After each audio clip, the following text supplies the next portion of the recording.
The light from 1,000 crystals sparkled overhead as waiters in black tie weaved expertly through Boston's elite. My father's 80th birthday celebration was exactly what he'd always valued: excessive, exclusive, and calculated to impress. I smoothed the wrinkles from my modest navy dress, the nicest thing in my wardrobe, but painfully understated among the designer gowns and heirloom jewelry adorning the other guests. The subtle scent of my mother's favorite perfume, the only luxury I permitted myself, felt like a shield against the suffocating cloud of wealth that hung in the air. "Catherine, you actually showed up."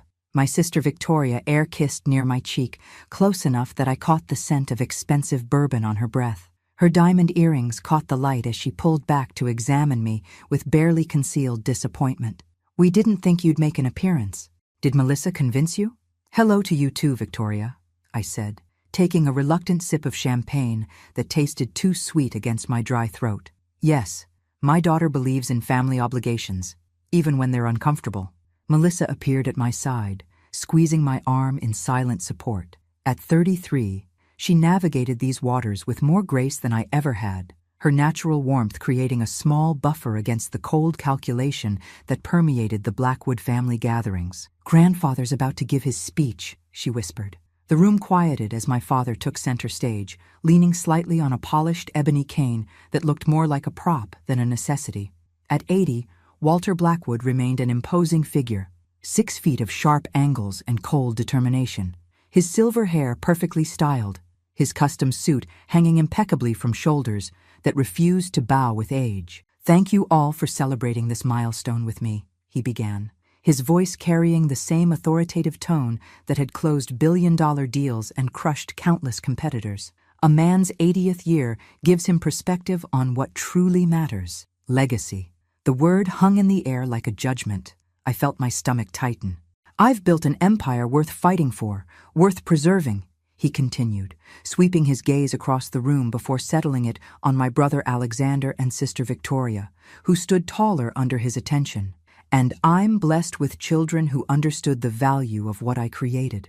A server passed with a tray of champagne, and I reached for another glass, needing something to occupy my hands. "Alexander, Victoria, come join me." My siblings moved forward like courtiers approaching a king. These two have expanded the Blackwood legacy beyond my wildest dreams. They understood sacrifice, ambition, vision. My father's voice swelled with pride. "Which is why today I'm announcing the division of my estate, approximately $39 million in properties, vessels, investments, and liquid assets, between them." Applause rippled through the crowd. I remained still, my face carefully neutral despite the familiar sting. Melissa's hand found mine and squeezed. "Don't worry, Mom," she whispered. "We never expected anything." But my father wasn't finished. He raised a hand to quiet the room, and something in his expression made my blood run cold. "And then there's Catherine." His use of my full name sliced through the air like a blade. Every eye in the room turned toward me. The chandelier light suddenly felt harsh, exposing. "My firstborn," he continued, his tone shifting to something between amusement and contempt. "Who chose poetry over profit, idealism over achievement." He lifted his glass toward me in a mocking toast. "Who has spent 6 decades proving that she never understood the first thing about success or legacy." The silence in the room was absolute. "Catherine," he said, looking directly at me now, "you never deserved anything from this family, and that's exactly what you'll receive." Laughter rippled through the crowd, uncomfortable at first, then growing as my siblings' loud guffaws gave others permission to join in. The sound surrounded me like rising floodwater. I set my untouched champagne on a nearby table and straightened my spine. 60 years of his dismissal had taught me one thing: how to exit with dignity. "Melissa, I'm leaving," I whispered. "Stay if you want." "Mom, no." But I was already moving through the crowd, which parted around me like I carried something contagious. The marble floor felt endless beneath my sensible heels. Outside, the crisp October air was a blessing against my flushed skin.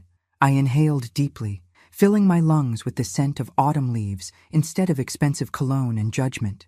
My hands trembled slightly as I fumbled for my car keys in the dimly lit parking area. "Professor Blackwood?" I turned to find an elderly man standing a few feet away, his weathered face vaguely familiar. "I'm Thomas Edwards," he said, his voice gentle but urgent. "I was your mother's attorney and friend." The name unlocked dusty memories. A kind man who'd visited our home occasionally when I was young, who'd attended my mother's funeral 30 years ago. "Mr. Edwards, it's been a long time." He nodded, glancing back toward the mansion. "I've been waiting for this day for 3 decades, though I'd hoped it wouldn't come." From his coat, he withdrew a thick envelope, yellowed with age, my name written across the front in my mother's elegant handwriting. "Your mother asked me to give you this if your father ever did what he just did in there." His eyes held a mixture of sadness and anticipation. "She made me promise." My fingers trembled as I took the envelope, the paper cool and heavy in my hands. "Thank you," I whispered, unsure what else to say. "Read it tonight," he said, pressing a business card into my palm. "Call me tomorrow." In the safety of my car, beneath the glow of the interior light, I broke the wax seal my mother had pressed into place 30 years before. The scent of her, faint but unmistakable, rose from the pages as I unfolded the letter.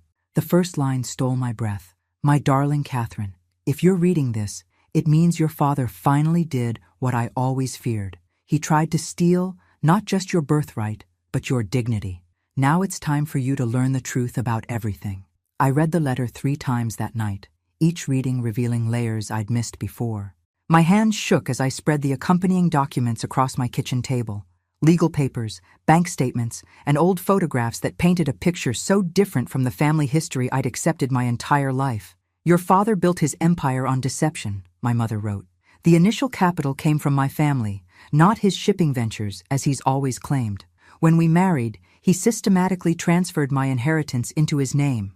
Not through force, but through my naive trust." Outside my window, rain began to patter against the glass, a gentle counterpoint to the thunder in my chest. My modest 2-bedroom colonial in Cambridge felt suddenly very small, as if the weight of these revelations was pressing the walls inward.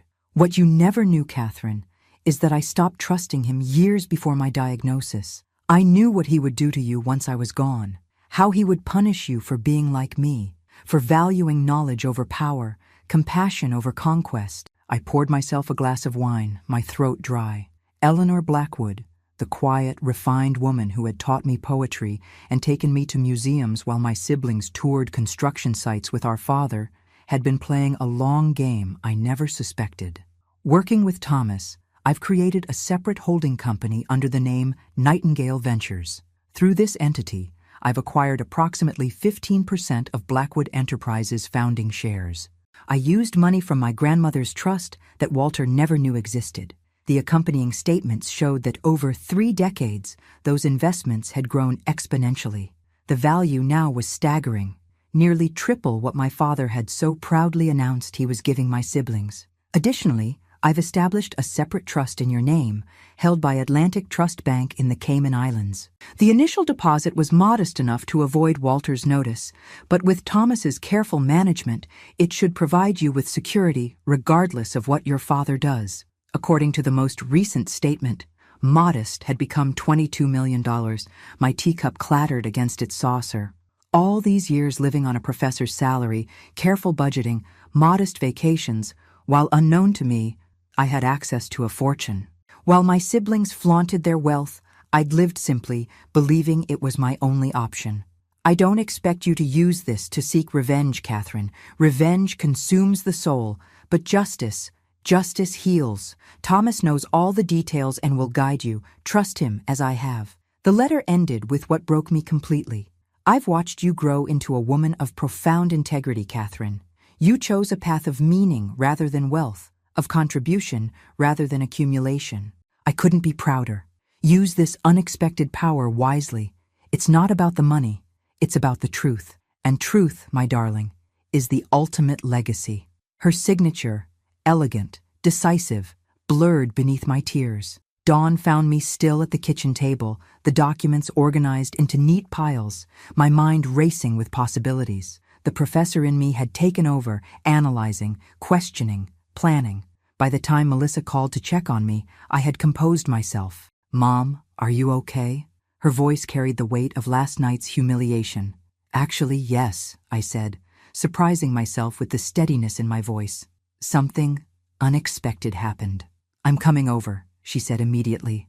When Melissa arrived, dressed in scrubs from her morning hospital rounds, her face was tight with concern. I made coffee while she glanced curiously at the piles of documents on the table. "What's all this?" she asked. I handed her a mug and sat down. "Your grandmother left me a letter. It seems I'm not as destitute as your grandfather would have everyone believe." I explained everything: the holdings, the trust, the shares. Melissa's expression shifted from concern to astonishment. "Mom, this makes you one of the major shareholders in Blackwood Enterprises," she said, her medical precision quickly calculating implications. "You could actually influence company decisions." "Apparently, I already have been, anonymously. According to Thomas, my mother's holding company has occasionally blocked some of Dad's more ethically questionable moves over the years. He never knew who was behind it." Melissa set down her coffee. "What are you going to do?" The question hung between us. The obvious answer, immediate confrontation, a triumphant revelation, flickered temptingly. "Nothing. Not yet," I said, surprising both of us. "First, I need to understand exactly what I'm dealing with." "You're not going to tell them?" Melissa looked shocked. "Knowledge is power, sweetie. Right now I have knowledge they don't. The moment I reveal it, the dynamics shift." My phone rang. Thomas Edwards. I put him on speaker. "Did you read everything?" he asked without preamble. "Yes. It's overwhelming." "There's more," he said gravely. "Blackwood Enterprises is facing a major crisis. The Boston Globe is preparing an exposé on corruption in government construction contracts. Your father and siblings are implicated." Melissa's eyes widened. I felt the ground shift beneath me again. "How bad?" I asked. "Potentially criminal. There's an emergency board meeting tomorrow. Your father doesn't know it yet, but Nightingale's approval will be required for their damage control strategy." "And Nightingale is me," I whispered. "Precisely." After hanging up, Melissa stared at me. "Mom, this is bigger than personal justice now. People could be hurt if the company collapses. Thousands of employees, pensioners." Her concern for strangers, even in the midst of our family drama, made my heart swell with pride. This was my daughter, compassionate, ethical, practical. Everything I'd tried to be, everything my mother had valued. "You're right," I said. "This isn't just about settling scores. It's about responsibility." I gathered the documents into my briefcase, the one I'd carried to university lectures for 20 years, and made a decision. "I need a suit," I said simply. "Something appropriate for a board meeting." Thomas met me at Neiman Marcus the following morning. It felt surreal to have the elderly attorney trailing behind me as a personal shopper guided us through racks of designer clothing. "Too flashy," Thomas commented on a brightly colored suit. "You want authority, not attention." We settled on a charcoal gray Armani with subtle pinstripes. Classic, understated power. The price tag made me wince despite my newfound wealth. "Think of it as armor," Thomas said, noting my hesitation. In the fitting room, I stared at my reflection, a woman I barely recognized looking back at me. My silver-streaked brown hair, usually in a simple bob, was freshly styled. The suit fit perfectly, emphasizing a quiet dignity I'd always possessed but rarely showcased. "Eleanor would be proud," Thomas said when I emerged. "You look like what you are, a major shareholder." Over lunch, in a quiet corner of the store's restaurant, Thomas briefed me on what we knew about the scandal. His network of contacts had provided disturbing details. The Globe has evidence that Blackwood Enterprises systematically bribed officials to secure government contracts for the Harborfront Renewal Project. They overpaid for materials, then kicked back the difference to shell companies owned by your brother and sister. "And my father?" I asked. "Approved everything. There are emails." Thomas passed me his tablet, displaying messages between Walter, Alexander, and Victoria, discussing what they called cost adjustments. "They could go to prison," I whispered, the gravity of the situation sinking in. "The company could collapse entirely," Thomas added, "which would mean thousands of innocent employees would lose their jobs and pensions," I finished. "Not to mention the impact on the city if the Harborfront project fails." We spent the afternoon in Thomas's office, reviewing financial statements, corporate bylaws, and legal precedents. By evening, I felt as prepared as I could be, though sleep proved elusive that night. I kept seeing my father's contemptuous face as he publicly humiliated me, juxtaposed with the faces of nameless employees whose livelihoods hung in the balance. The Blackwood Enterprises headquarters occupied the top 10 floors of a gleaming downtown tower. I'd visited only twice before, once for the building's opening ceremony when I was in college, and years later for a strained lunch with my father when Melissa was applying to medical schools. Both times I'd felt like an intruder. Today was different. I entered through the revolving glass doors with purpose, Thomas at my side. The security guard checked our IDs, his eyebrows rising slightly at my name. "You're Mr. Blackwood's daughter?" "I am," I replied simply. The executive elevator whisked us to the 45th floor. Thomas had timed our arrival precisely, late enough that the meeting would be about to begin, but not so late that they could reasonably exclude us. "Remember," Thomas said quietly as the elevator ascended, "you don't need to reveal everything at once. Listen first. Understand their strategy." The boardroom doors were imposing, heavy walnut with the Blackwood Enterprises logo inlaid in brass. I could hear voices inside, my father's distinctive bark rising above the others. Thomas nodded encouragingly. I straightened my spine, thought of my mother, and opened the doors. The conversation stopped abruptly. 14 faces turned toward us, expressions ranging from confusion to outright hostility.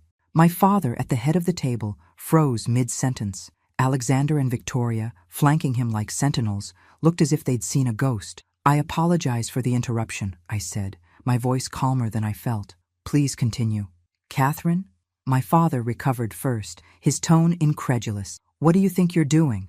"Attending the emergency board meeting," I replied, moving to an empty chair near the middle of the table. Thomas took the seat beside me. "This is a closed meeting," Alexander snapped, "for board members and legal counsel only." "I am aware," I said, opening my briefcase and removing a slim folder. "Thomas Edwards, my attorney, and I believe you'll find I have every right to be here."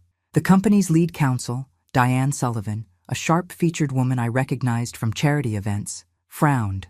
"Ms. Blackwood, with all due respect—" "Professor Blackwood," I corrected gently. "Professor Blackwood," she amended. "This meeting concerns highly sensitive corporate matters. The Harborfront Project corruption investigation," I said. "Yes, I'm aware." The room went deadly silent. My father's face darkened dangerously. "How exactly do you know about that?" Victoria demanded, her perfectly manicured nails digging into the leather portfolio before her. Instead of answering, I slid my folder toward Diane. "I think you should verify these documents, Ms. Sullivan." She opened the folder warily, scanning the contents with professional efficiency.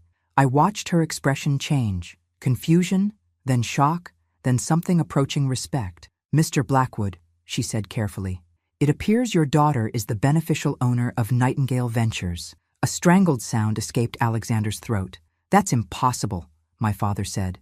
"Nightingale is a 15% stakeholder in Blackwood Enterprises," Diane finished. "And according to the corporate bylaws, any defensive strategy regarding potential criminal investigations requires a supermajority vote, which necessitates Nightingale's approval." My father's face had gone from red to ashen. For the first time in my life, I saw something in his eyes I'd never witnessed before. Fear. "Hello, Dad," I said quietly. "I believe we need to talk about the future of our family business." "You have no right," he began, but his voice lacked its usual authority. "I have every right," I corrected him. Mother made sure of that. The temperature in the room seemed to drop 10 degrees. "Eleanor," he whispered, and in that single word, I heard 30 years of secrets beginning to unravel. "This is preposterous," Alexander sputtered, recovering first. "Some ancient paperwork doesn't make you qualified to—" "Alexander," Diane cut in sharply, "these documents are entirely legitimate." She looked at me with new eyes. "Professor Blackwood is legally entitled to representation in this meeting."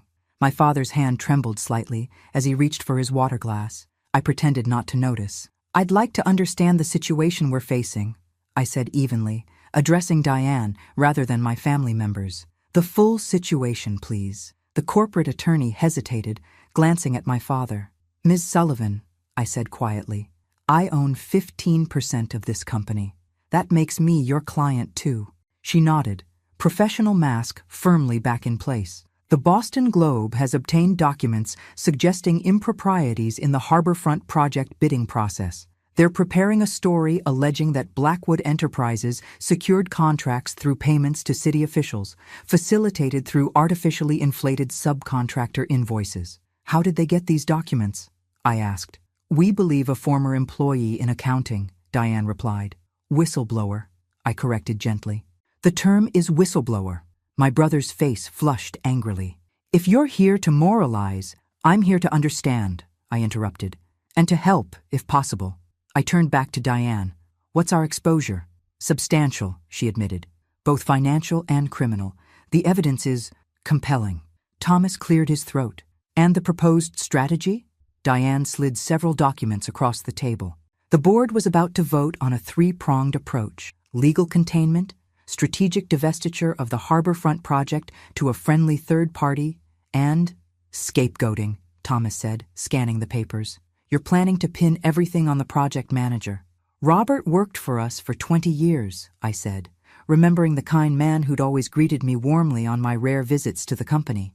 He has 3 children and a wife with multiple sclerosis. Business isn't about sentimentality, my father growled, finding his voice at last. No, I agreed, but it should be about integrity. The room fell silent again. I allowed myself a moment to absorb the scene. My powerful father suddenly diminished, my siblings seething with confusion and resentment, the board members watching this family drama unfold with professional detachment masking obvious fascination. What do you propose instead? Diane asked, her tone carefully neutral. Before I could answer, Victoria's brittle laugh cut through the tension. She hasn't set foot in this building in years. She teaches poetry to undergrads. What could she possibly know about saving a company from scandal? I smiled at my sister. I teach literature, Victoria, ethics, consequences, the long arc of human actions. It's actually quite relevant. I stood up and walked to the window. From 45 floors up, Boston spread before me. The harbor, the historic buildings, the neighborhoods where real people lived and worked, people who would be affected by what happened in this room. The strategy you've outlined is short-sighted, I said, turning back to face the board. It might contain the immediate damage, but it sacrifices long-term trust. It protects individuals at the expense of the institution. And you have a better idea? Alexander sneered. Yes, I said simply. Transparency, accountability, restitution.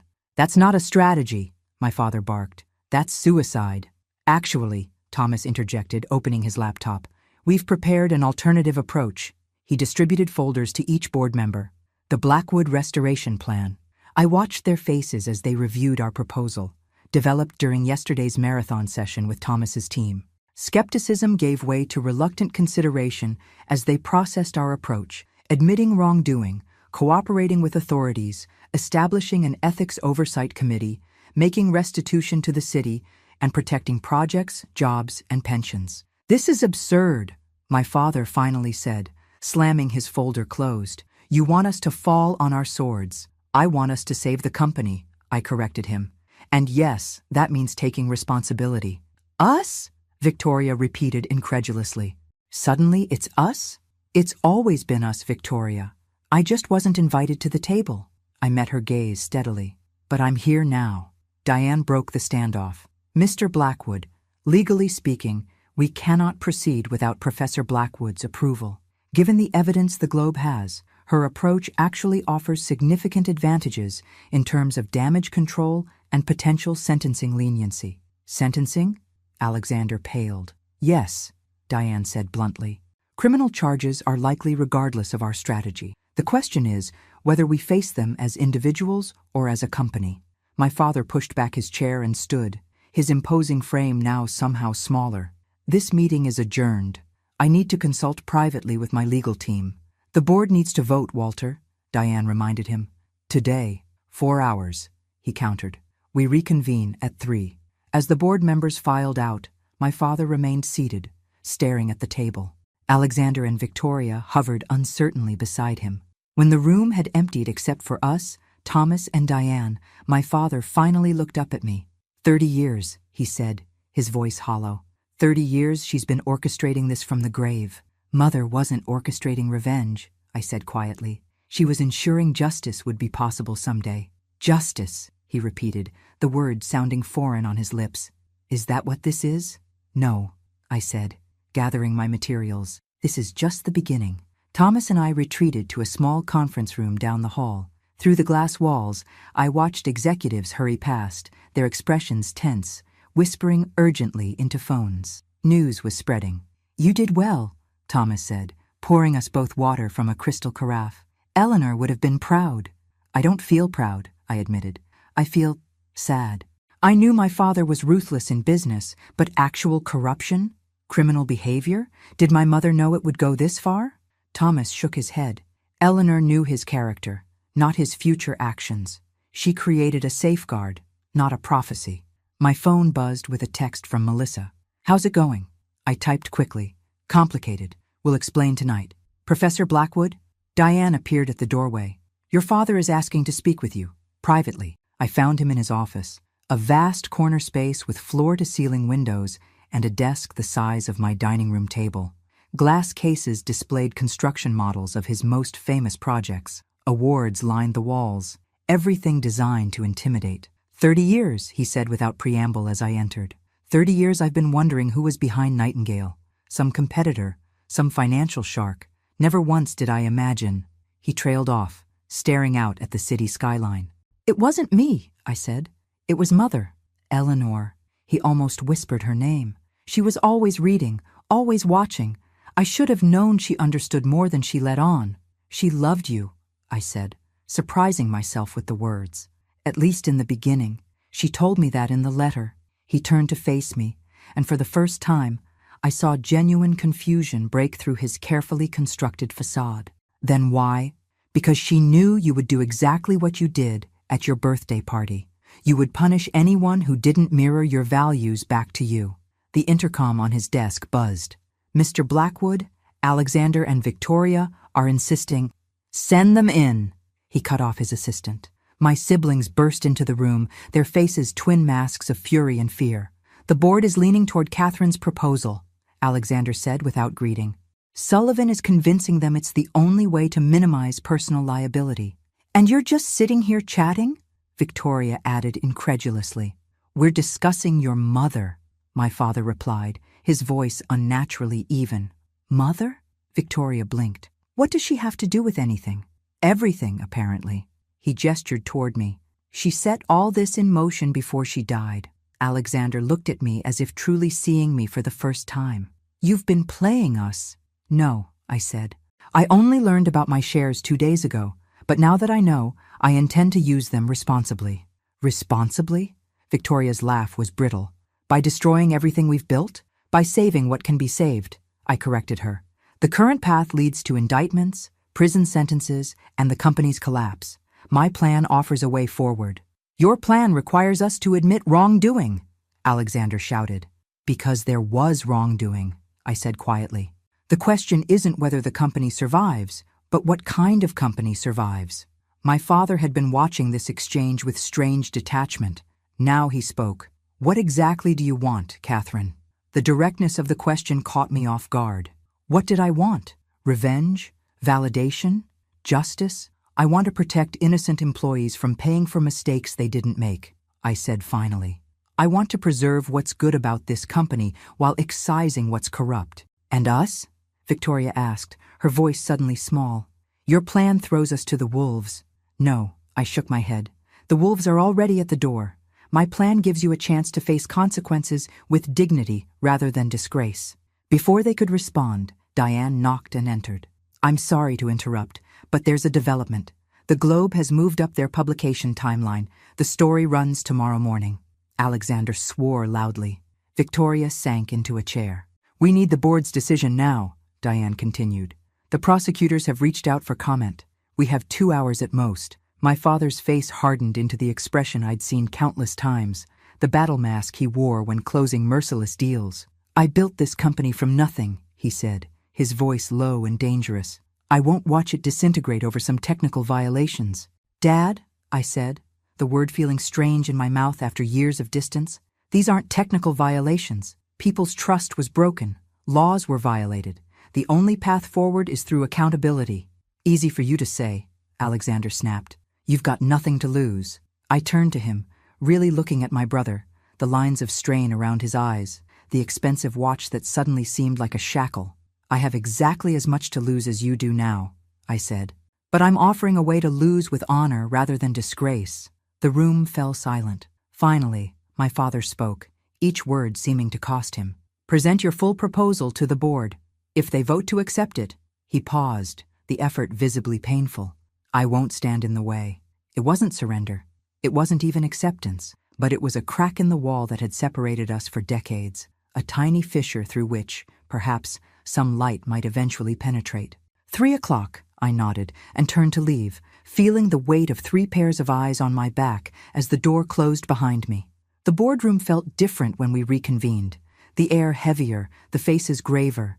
News travels quickly in corporate towers. Several board members who had barely acknowledged me earlier now offered tentative smiles as I entered with Thomas. "The Globe story runs tomorrow," Diane announced once everyone was seated. "We have one chance to get ahead of this." She nodded to me. "Professor Blackwood will present the comprehensive strategy her team has developed." I stood, acutely aware of my father's gaze as I distributed detailed copies of our proposal. Despite decades in university lecture halls, my throat felt dry. This wasn't literature. This was livelihoods. "The Blackwood Restoration Plan has 3 core components," I began. "First, transparent accountability. We publicly acknowledge the improprieties, cooperate fully with authorities, and implement a new ethics oversight committee with external members." Alexander's pen tapped in agitated rhythm against his leather portfolio. "Second, structural reform. We create a corporate governance firewall between the Blackwood family and contract procurement. All future government bids will undergo independent review." Victoria whispered something to my father, who silenced her with a subtle gesture. "Finally, and most importantly, we protect the workforce. No layoffs related to the Harborfront project. Pension funds remain untouched. The company absorbs the financial penalties." "And who absorbs the legal consequences?" asked James Westfield, a board member with silver hair and skeptical eyes. "Those responsible," I said simply. "The investigation will determine culpability. Our proposal includes resignation and full cooperation from anyone implicated in wrongdoing." "That could include most of senior management," Diane noted. "Yes," I acknowledged, "which is why the plan also includes a leadership transition framework." I paused, then added, "We face a choice between a controlled, principled restructuring or an uncontrolled collapse." The vote came faster than I expected. 10 in favor, 3 against, 1 abstention. My father didn't vote at all, his silence somehow louder than words. What followed was a whirlwind. Diane and Thomas huddled with PR teams to craft statements. I found myself in back-to-back meetings with legal teams, drafting language for press releases and regulatory disclosures. By 7 that evening, my voice had grown hoarse and my new suit was wrinkled. Melissa found me in the executive lounge, staring out at the harbor lights blinking on as dusk settled over Boston. "You look exhausted," she said, setting down a paper bag that smelled wonderfully of garlic and basil. "I brought dinner from Antonio's." "How did you get past security?" I asked, suddenly ravenous. "I told them I was Dr. Blackwood here to see Professor Blackwood." She smiled. "Technically accurate." As we ate pasta from takeout containers with plastic forks, I filled her in on the day's developments. "So essentially, you're saving the company from itself," she summarized. "Trying to," I corrected. "Tomorrow, when the story breaks, it gets complicated." "Are you ready for what comes next?" Melissa asked, studying my face with the careful attention she'd give a patient. Before I could answer, my father appeared in the doorway. He'd removed his suit jacket and loosened his tie, small dishevelments that on him seemed seismic. "I need a moment with your mother," he said to Melissa, his tone leaving no room for discussion. She squeezed my hand before gathering the food containers. "I'll be downstairs in the lobby," she told me quietly. When we were alone, my father poured himself 2 fingers of scotch from the lounge bar without offering me any. The gesture was so familiar, his needs automatically prioritized, that I almost laughed. "The board accepted your plan," he said, his back to me. "Yes, tomorrow my name becomes synonymous with corruption." He turned, studying me over the rim of his glass. 30 years building a legacy, destroyed in a day. "Not destroyed," I corrected gently. "Recalibrated. The buildings will still stand. People will still have jobs. The Blackwood name will be associated with accountability instead of denial." He made a dismissive sound. Poetic nonsense. Perhaps, I conceded, but sometimes poetry contains more truth than balance sheets. He drained his glass, set it down with deliberate care. Eleanor always said you were the wisest of my children. I thought she meant the softest. They aren't mutually exclusive. His eyes, so like mine, searched my face. Did she ever tell you why I built all this? Why it mattered so much? To prove something to your father, I said. The man who said you'd never amount to anything. Surprise flickered across his features. She told you that? No, I said softly. I worked it out for myself. Why else would you repeat the same pattern with me? He flinched as if I'd struck him. For a moment, I glimpsed something raw beneath the imperious facade. A wounded core that had been driving him for decades. The statement goes out at 9 tomorrow morning, I said, gathering my things. Diane will coordinate with legal. The board expects your resignation by noon. And Alexander? Victoria? He asked. That depends on what the investigation reveals about their level of involvement, I replied. But yes, leadership changes will be necessary. He nodded once, a general acknowledging tactical defeat. You won this round, Catherine. This isn't about winning, I said, suddenly tired beyond words. It's about stopping a cycle that hurts everyone involved. As I walked toward the door, he spoke again, his voice uncharacteristically hesitant. Your mother, in the end, did she hate me? I paused, remembering Eleanor's final words in her letter. Even after everything, I never stopped believing in the man I thought he could become. No, I said truthfully. She never hated you. She just loved truth more. Dawn broke clear and cold the next morning, painting the Cambridge sky in shades of lavender and gold. I stood at my kitchen window, hands wrapped around a steaming mug of coffee, watching the newspaper delivery car make its methodical rounds. The driver tossed bundled papers onto driveways with practiced precision, unaware that today's edition would shatter countless lives, including those of my own family. In homes across Boston, people would soon be reading about Blackwood Enterprises, about my family's disgrace, about decades of corruption now exposed to the harsh light of public scrutiny. I unfolded my own copy with steady hands. The headline sprawled across the front page in bold, unforgiving type. Blackwood Corruption Scandal, Harborfront Project Built on Bribes and Fraud. The accompanying article was meticulous, damning, and comprehensive, detailing a pattern of corruption that stretched back years. The journalists had done their homework. They named names, cited documents, quoted whistleblowers. My father, Alexander, and Victoria featured prominently. There were even grainy photographs of my brother entering the office of a city official now under investigation. My phone began ringing at 6:15. First reporters, then business associates of the family, then distant relatives I hadn't spoken to in years, all seeking comment or inside information. I let most calls go to voicemail, answering only Thomas and Melissa. By 8, I switched on the television to find that news vans had already gathered outside Blackwood Tower downtown, their satellite dishes raised like accusatory fingers pointing at the sky. I watched the coverage from my living room, sipping tea that had gone cold, a strange sense of calm settling over me. This was the storm we had anticipated. Now we would weather it. Blackwood Enterprises released a statement moments ago, announced a somber-faced reporter standing before the gleaming tower that bore our name, acknowledging improprieties in contract procurement and announcing a sweeping corporate restructuring. Walter Blackwood, founder and CEO, is expected to resign by noon today. Sources inside the company indicate that his daughter, Professor Catherine Blackwood, will take a leadership role in the company's reform efforts. Professor Blackwood has been a literature professor at Westfield University for the past 25 years and has not previously been involved in the family business. I turned off the television, not needing to hear my life summarized by strangers. The sound of screeching tires outside drew me to the front window. A silver Mercedes SUV had pulled up to my curb, parked at an odd angle that blocked my neighbor's driveway. Victoria. My doorbell rang with an impatient, repeated pressure. Through the peephole, I saw my sister, her normally perfect appearance disheveled, her cashmere coat unbuttoned against the morning chill. "You've ruined us," she said, as soon as I opened the door. The smell of expensive perfume mingled with alcohol wafted from her. Her eyes were red-rimmed, her carefully maintained composure fracturing at the edges. "Are you happy now? Is this what you wanted all along?" "Come in, Victoria." I said quietly. The neighbors don't need to hear this, and you shouldn't be driving in your condition. She stalked into my modest living room, looking around with reflexive disdain despite her distress.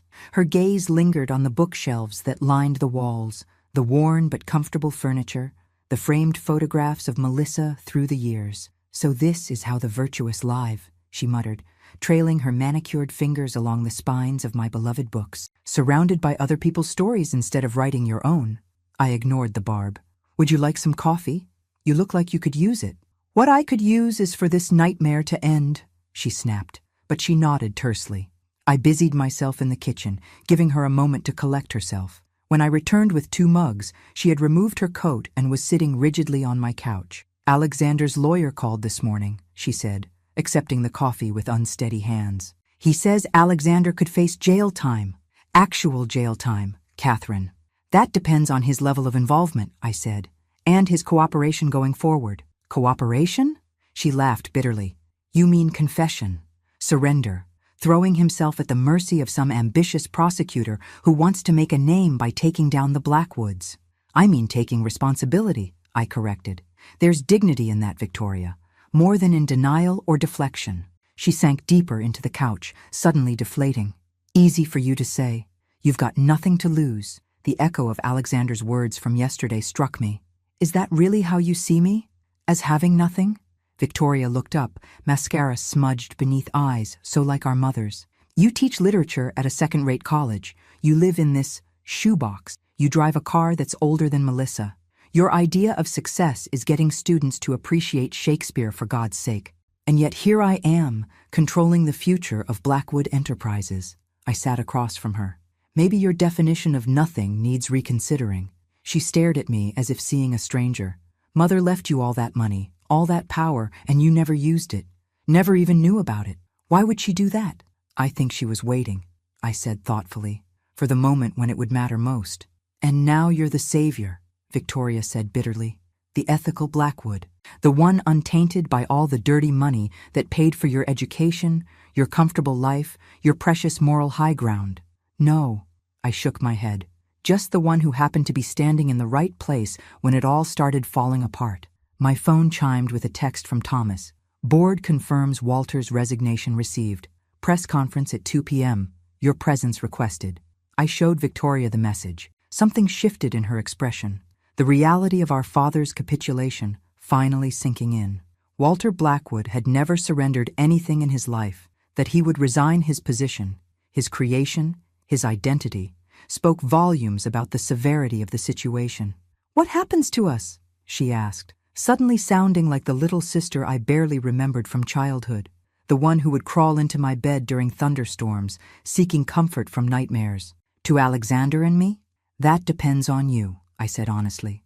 "The plan includes a path forward for family members who cooperate fully and commit to the new ethical framework. And if we don't, then you'll face the consequences alone." I met her eyes steadily. "I can help you through this, Victoria, but I won't shield you from responsibility." She was quiet for a long moment, turning her coffee mug in her hands, watching the dark liquid swirl. "I need to talk to Alexander," she finally said. After she left, I changed into my new suit and drove downtown. The media presence had multiplied. Television cameras, photographers, reporters with microphones poised like weapons. Protesters had gathered as well.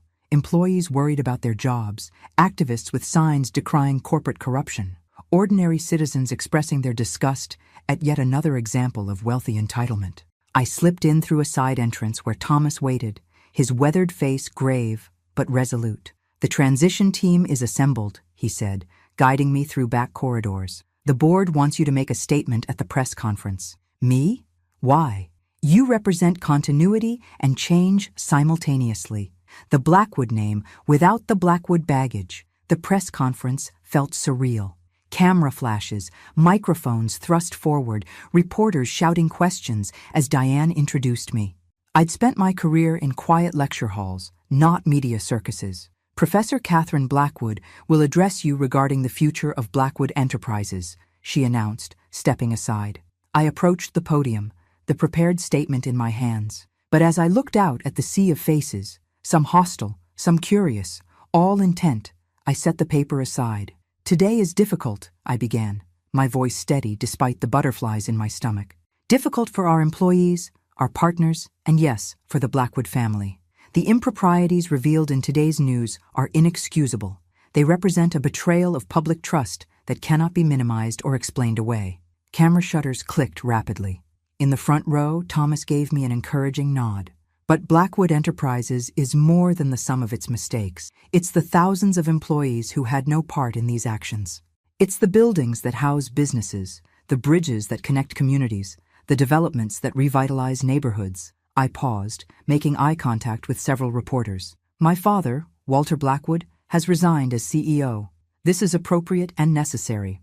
The board has appointed an interim leadership team that I will chair, focused on 3 priorities: complete transparency with investigators, structural reforms to prevent future ethical lapses, and protection of innocent employees and projects. The room erupted with questions. I held up a hand. I joined this company 3 days ago after learning that my mother had quietly secured ownership shares before her death 30 years ago. I'm not here to assign blame or seek revenge. I'm here to ensure that what's worth saving is saved and what needs changing is changed. A reporter called out, "Will criminal charges be filed against your father and siblings?"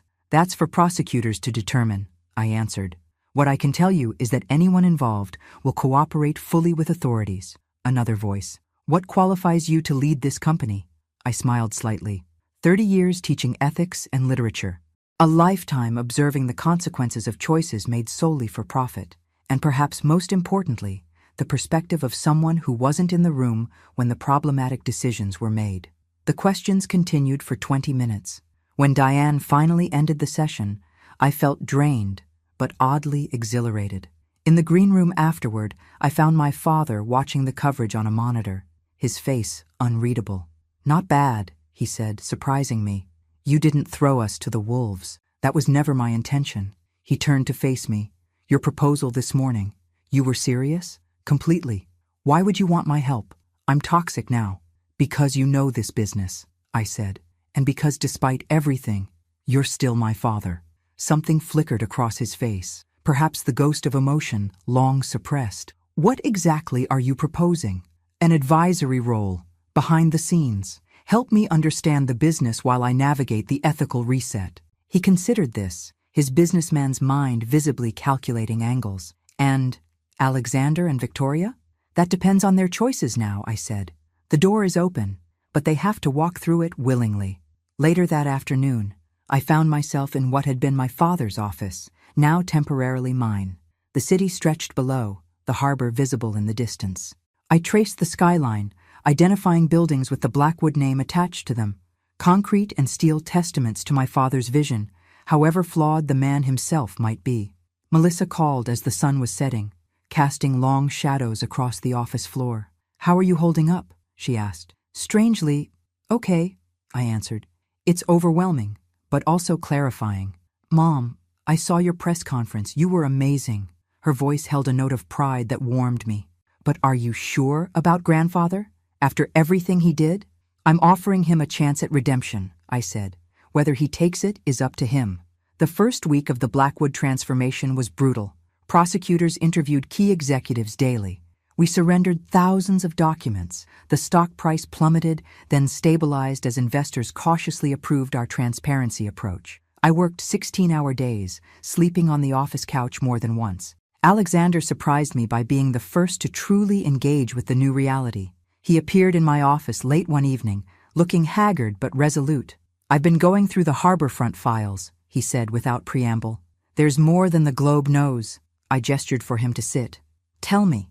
He laid out additional problems: environmental corners cut, safety inspections falsified, his technical knowledge providing crucial context I lacked. "Why are you telling me this now?" I asked when he'd finished. He ran a hand through his disheveled hair. "Because you were right, about everything, and because," he hesitated, "I'm tired of being afraid of what might be discovered next." "Fear is exhausting," I agreed. "How do you do it?" he asked suddenly. "Face all this without flinching?" I considered the question. I spent decades teaching students about characters who confront moral crises. How could I do less when faced with my own? He nodded slowly. "Victoria's still in denial. She thinks this will all blow over." "It won't," I said gently. The sooner she accepts that, the better. The following morning, Thomas brought unexpected news. The mayor's office was considering canceling all Blackwood contracts, including the Harborfront project. That would be devastating, I said. Not just for us, but for the city. The project is nearly 60% complete. They're worried about the optics, Thomas explained, being associated with corruption. I spent the afternoon strategizing with Diane and the board.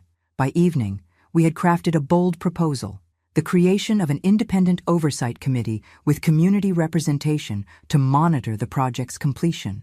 We would also establish a community benefit fund using a percentage of the project's profits. It's unprecedented, Diane admitted, but it might work. As I was leaving the office that night, I found my father waiting by the elevator. He handed me a thick folder. "What's this?" I asked. "Everything I know about our competitors, our advantages, our weaknesses," he replied. "Things that don't appear in any company document." I took the folder, sensing its importance. "Thank you." "Don't thank me yet," he said grimly. "Page 37 details our relationship with Councilman Prescott. You'll need to address it before the prosecutors find it." I nodded, appreciating both the information and the warning. "I will." As the elevator doors opened, he hesitated, then said, "You're doing better than I would have, in your position." From Walter Blackwood, it was the closest thing to praise I'd ever received. The mayor's office was a study in political caution. Thick carpets muffled sound, dark wood paneling absorbed light, and the careful arrangement of historical photographs suggested a deliberate connection to Boston's more venerable past, not its complicated present. "Professor Blackwood," Mayor Fitzgerald greeted me with a politician's practiced handshake. "An unusual situation we find ourselves in." "Indeed," I replied, taking the offered seat. Thomas sat beside me, while Diane and 2 board members completed our delegation. Across the polished conference table, the mayor's team, chief of staff, city attorney, and the director of urban development formed a united front. "Let me be direct," Fitzgerald continued. "The city cannot maintain contractual relationships with an entity under federal investigation for bribing public officials. The political cost is too high."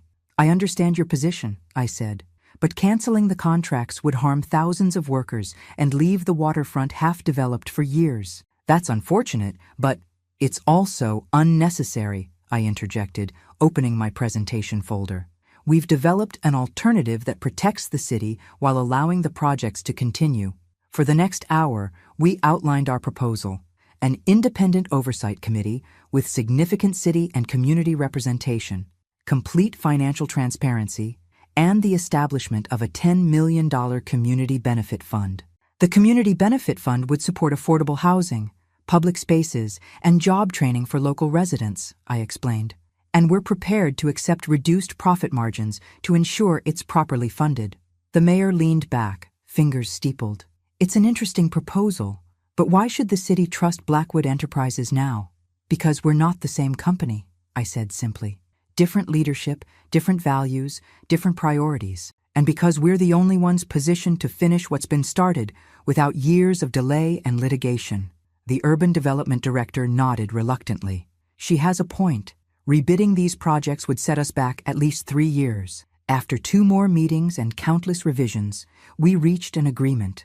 The Harborfront project would continue under stringent oversight. The mayor got his political cover, and we preserved thousands of jobs." Walking back to Blackwood Tower afterward, Thomas smiled for the first time in days. "Eleanor would be proud," he said. "You negotiated like a seasoned executive while keeping your principles intact." "I had good teachers," I replied, "in literature and in life." Back at the office, I found Victoria waiting in my temporary headquarters. Her usual polished appearance had returned, but something was different. A new sobriety in her eyes, perhaps. "Alexander told me about your meeting with the mayor," she said. "He says you saved the Harborfront project." "We saved it," I corrected. "It was a team effort." She wandered to the window, looking out at the city. "I've been thinking about what you said, about taking responsibility. And I've decided to cooperate fully with the investigation," she said, her voice quieter than I'd ever heard it. "I've instructed my attorneys to reach out to the prosecutors." The admission clearly cost her. Victoria's entire identity had been built around being the flawless, ruthless Blackwood daughter. "That's a brave decision," I said. She turned, a flash of her old defiance returning. I'm not doing it to be brave. I'm doing it because it's pragmatic. Alexander showed me the evidence they have. Fighting would only make it worse. Pragmatism and ethics often align, I observed. Whatever your reasons, it's the right choice. She studied me with new eyes. You're not what I expected, Catherine. What did you expect? Vengeance, gloating. Instead, you're… She hesitated, searching for the word. Rebuilding. That was always the plan, I said. Mother's plan. The transformation of Blackwood Enterprises continued at a remarkable pace over the following weeks. The Ethics Committee took shape, with respected academics and former regulators accepting appointments. We hired a chief compliance officer with a sterling reputation. The stock price began a tentative recovery as the market responded to our transparency approach. Not everything went smoothly. Several executives resigned rather than face the new scrutiny. A major investor threatened to pull out until our one-on-one meeting convinced him of our viability. The prosecutors continued their methodical work, with Alexander and Victoria both signing cooperation agreements that would likely keep them from serving prison time. My father operated from the shadows, his knowledge proving invaluable. Each morning, I would find notes on my desk, insights about particular projects, warnings about potential problems, suggestions for navigating complex relationships with long-standing clients. We established a rhythm, formal but functional, professional but increasingly candid. 6 weeks into the transition, I received a call from the dean of my university. They had been patient with my extended leave of absence, but decisions needed to be made about the upcoming semester. We need to know if you're planning to return to teaching, Catherine, he said gently. The department needs to plan. I glanced around the executive office I'd reluctantly grown accustomed to, feeling the pull of two very different worlds. I need a little more time, I answered, surprising myself. Can you give me another month? That evening, Melissa joined me for dinner at a small Italian restaurant we'd frequented since her college days. Away from the pressure and politics of Blackwood Tower, I felt myself exhaling fully for the first time in weeks. The dean called today, I told her, twirling pasta around my fork. They need to know if I'm coming back. And are you? She asked, studying me over her wine glass. I don't know, I admitted. 6 weeks ago, the answer would have been an immediate yes. Now you're running a major corporation, she finished, and apparently doing it well. Temporarily, I emphasized, until the crisis passes. Mom, Melissa said gently, I don't think this is a temporary situation anymore. The board is thrilled with your leadership. The employees respect you. Even grandfather acknowledges you're the right person for the job. But I'm a literature professor, I protested, not a CEO. Maybe you're both, she suggested. Maybe this is what grandmother saw in you all along. Later that night, I found myself unable to sleep. I pulled out my mother's letter again, reading it by the soft light of my bedside lamp. One passage jumped out at me that I hadn't fully absorbed before. The divide between art and commerce, between humanities and business, is largely artificial, Catherine. The same keen insight that helps you interpret Austen or Shakespeare can illuminate boardroom dynamics and corporate ethics. Don't let anyone, especially your father, convince you that your gifts have no place in his world. They are precisely what his world most desperately needs. I fell asleep with the letter on my chest, dreaming of my mother walking the halls of Blackwood Tower, smiling at what she saw. 3 months after the scandal broke, snow blanketed Boston in pristine white. From my office window, I could see workers in bright safety vests moving against the snow at the harborfront project site, floodlights illuminating their progress even as winter shortened the days. Their livelihoods, once imperiled by my family's hubris, now continued uninterrupted, a small victory in a season of difficult compromises. The Blackwood restoration plan had progressed with surprising momentum. Alexander had accepted a plea deal that included community service and a significant fine but no jail time, in exchange for his complete cooperation. He now worked with industry ethics groups, sharing insights on how corruption infiltrates corporate culture, finding, perhaps for the first time, a purpose beyond profit margins and quarterly returns. Victoria had proven unexpectedly valuable in restructuring the company's community relations, her social connections repurposed for rebuilding trust rather than leveraging influence. Her transformation wasn't dramatic. She still maintained her designer wardrobe and country club memberships, but there was a new authenticity to her engagement with the world beyond status and acquisition. My father's journey was more complicated. Publicly disgraced, privately humbled, he oscillated between resistance and resignation. Our weekly advisory meetings often became tense, his old imperious manner flaring before subsiding into grudging respect. Yet slowly, almost imperceptibly, he was changing, asking questions instead of issuing pronouncements, considering consequences beyond balance sheets. The ethics committee approved the new procurement protocols, I told him during one such meeting, snow falling gently outside. Unanimous vote. He nodded, reviewing the document with reading glasses he'd once been too vain to wear in public. Solid framework, though Section 4 needs clarification on vendor relationships. Already noted, I said. We're addressing it next week. He set down the papers, studying me with an expression I couldn't quite interpret. Your mother kept a journal, he said abruptly. Did you know that? I shook my head, surprised by the shift. Found it while clearing out the safe at home. He hesitated. She wrote about you often. Your independence, your integrity. She saw it early, who you would become. The admission hung in the air between us, more significant than it might appear to an outsider. Walter Blackwood did not easily acknowledge being wrong. I'd like to read it sometime, I said carefully. I'll have it sent over. He rose to leave, then paused. The Eleanor Blackwood Community Center proposal, the one in the old files. Were you serious about reviving it? Yes, I said. We break ground in spring. Something softened in his face. Not quite a smile, but a lessening of the hardness that had defined him for so long. The university had granted me an extended sabbatical after realizing that my leadership at Blackwood represented a unique opportunity for their business ethics program. We'd established an internship where selected students could observe corporate rehabilitation firsthand. It was an elegant solution to my divided loyalties, though I still managed to guest lecture occasionally, keeping one foot in the academic world I loved. The company Christmas party was held at the Art Museum, deliberately modest compared to previous years' extravaganzas. I stood at the edge of the gathering, watching employees and their families enjoying the evening, their initial wariness of the new regime gradually giving way to cautious optimism. Melissa found me by the Renaissance paintings, champagne flute in hand. You've done something remarkable, Mom, she said, nodding toward the crowd.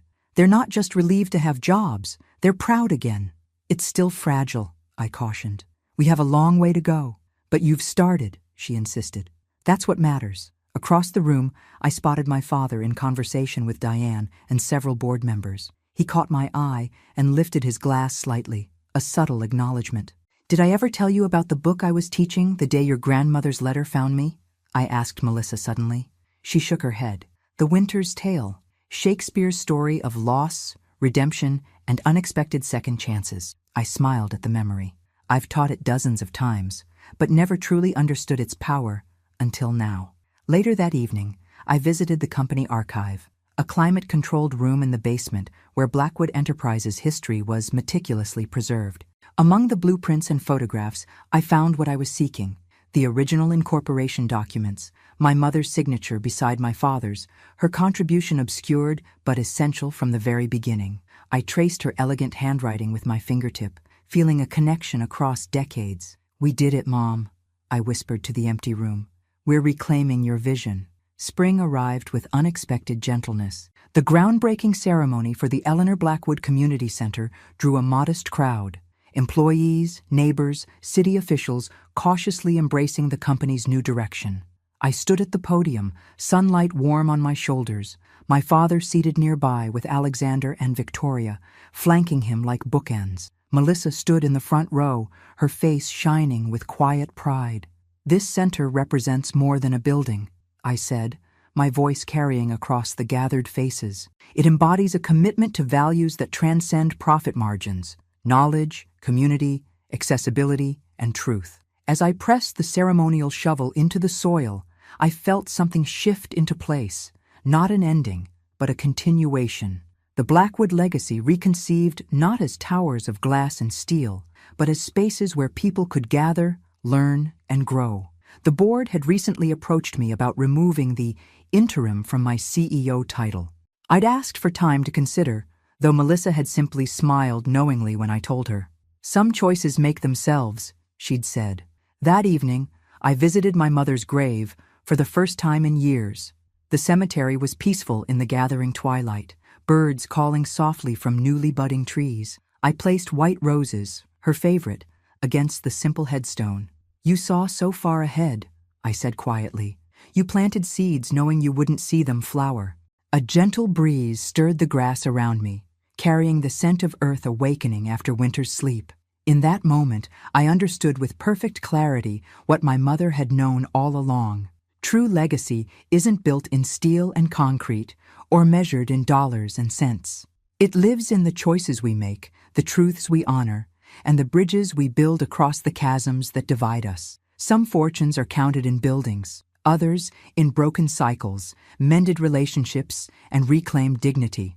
The wealthiest inheritance, I realized as I walked back through the lengthening shadows, is the courage to stand firm when the world demands you bend.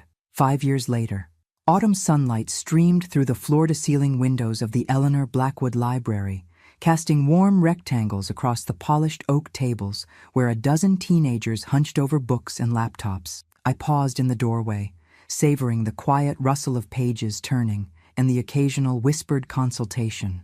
This had been my mother's dream, a space where knowledge was valued above wealth, where ideas flourished freely. "Quarterly reports are ready for your review, Ms. Blackwood," my assistant said quietly, handing me a slim folder embossed with the new Blackwood Enterprises logo, the original angular design now softened with an open book motif that symbolized our commitment to transparency. "Thank you, Daniel. I'll review them this afternoon." 5 years had transformed both the company and our family in ways I never could have imagined that fateful night when I first opened my mother's letter. Blackwood Enterprises had emerged from its corruption scandal not merely rehabilitated, but reimagined. Smaller in some ways, more substantial in others. We'd divested from projects built on questionable foundations and invested heavily in sustainable development and community-centered initiatives. Our profit margins were slimmer, but our ethical footprint was robust. The Eleanor Blackwood Community Foundation now occupied the entire first floor of Blackwood Tower, its mission extending far beyond the initial library. Educational programs, affordable housing initiatives, and arts endowments flourished under its umbrella, all guided by the principles my mother had valued. I crossed the library to my favorite spot, a bay window overlooking the harbor where the once controversial harborfront project now stood completed. The complex included not just luxury condominiums and upscale retail spaces, but also affordable housing, public parkland, and a vocational training center. It had become a template for ethical urban development nationwide. "I thought I'd find you here," said a familiar voice. My father stood in the doorway, leaning on a cane that was now a necessity rather than an affectation. At 85, Walter Blackwood had mellowed in ways none of us could have predicted. The legal consequences of his actions had included significant financial penalties and a suspended sentence, but the true punishment had been the public disgrace. Yet from that disgrace had come an unexpected redemption. "Just checking on things before the board meeting," I said as he joined me at the window. "Melissa called. She's running late, some emergency at the clinic." My daughter had established a public health center in one of Boston's underserved neighborhoods, applying her medical expertise to communities that needed it most. She'd recently been appointed to the city's health commission, a role that filled her with purpose and occasionally made her late for family gatherings. Alexander texted too.